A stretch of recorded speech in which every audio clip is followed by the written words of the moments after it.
Quality costing क्या होती है? क्वालिटी कॉस्टिंग होती है कोई भी ऑर्गेनाइजेशन जब भी कोई भी प्रोडक्ट बनाती है तो वो पहले से ही उसकी क्वालिटी डिसाइड कर लेती है।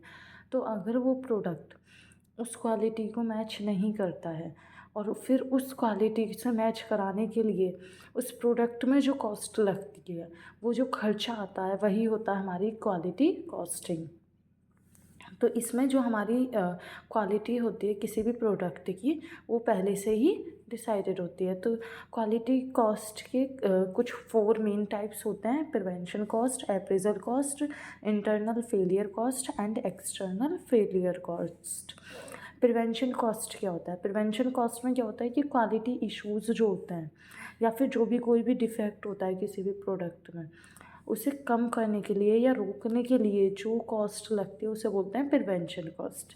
Second, appraisal cost. Appraisal cost क्या होता है कि प्रोडक्ट की जो क्वालिटी है उसे मेज़र करने के लिए या फिर इवैल्यूएट करने के लिए कि प्रोडक्ट की जो क्वालिटी है वो वैसी है जैसी ऑर्गेनाइजेशन को चाहिए थी या उसने डिसाइड करी थी या नहीं।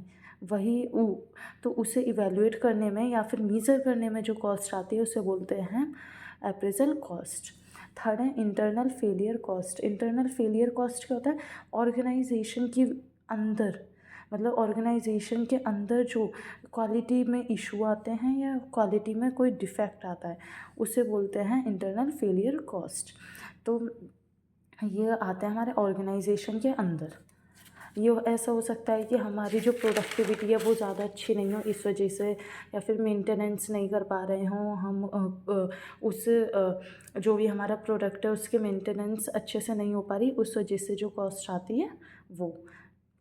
इसके बाद है last, external failure cost. External failure cost में क्या होता है कि ऑर्गेनाइजेशन के बाहर से जो क्वालिटी में जो भी फेलियर होता है, ये मेनली होता है कस्टमर्स के द्वारा या फिर किसी और पार्टी के द्वारा भी हो सकता है।